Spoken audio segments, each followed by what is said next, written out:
like to start by having you talk a little bit about the challenges that exist today in the VR space still as you gear up for an actual launch for next year. Well, there are lots of challenges. First is the hardware. The hardware has to be very, very robust and high performance, which we believe we have achieved, and we are very, very happy about the new tech. The task remaining is just completed. The second, on top of that, is we provide a great software platform to support the game developers to create great experiences.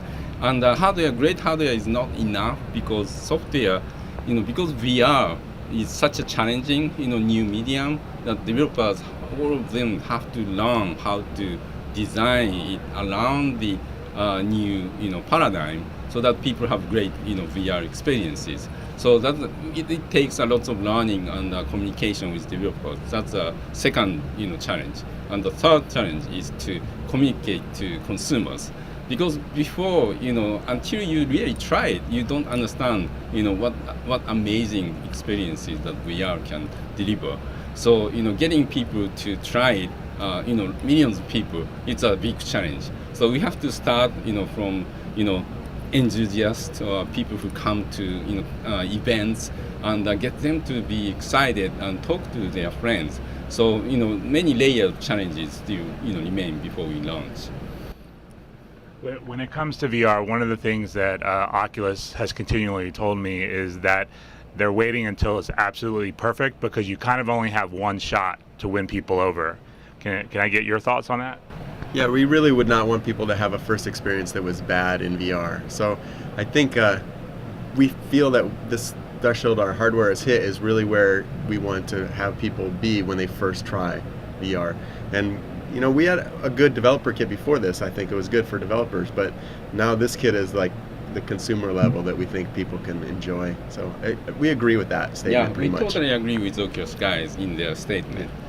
And speaking of Oculus, even just here at GDC, you walk around, there's lots of different VR. Valve and HTC are in the game. AMD now is partnering with Oculus. There's a lot of excitement, a lot of competition. What does that mean for what you guys are doing, having so many different VR headsets coming to market? On the technical side, for our engineers, when some team's doing something great, it's a great competition. Because engineers are honest, when they see someone's doing something great, they are like, oh, we have to work harder. So I think this, healthy competition on the technical level is great for everyone. And on top of that, it's great to get as many people, to create the touch point, by Oculus or Valve or, Samsung or HTC to try to put the great, VR experiences, to people. In that way, I feel that we are all collaborating to get as many people to experience good VR. Yeah, and then on the market side of things, we're our own platform. The PlayStation 4 is what Morpheus is for. So we're not directly competing in the kind of marketplace with those other companies. So actually, we love the energy that's in VR, and we are happy to see more of it because I think it just lifts everybody up. What do you feel differentiates the Morpheus from all of the competition that will be coming out? Yeah, so the first thing is, it's a console-based experience, meaning that, when you buy PS4, when you buy Morpheus kit and connect it, it just works. You don't need to set up the driver or download something, or, we really try to make it so that, people have very, very easy, plug and play experience. And all the games that are developed by developers are developed on the same system that consumers have, because PS4, everybody's PS4 is the same. So what that means is, developers can make sure that the games and experiences that they create are great, for people. So that's the two things that really this console that PS4 can provide.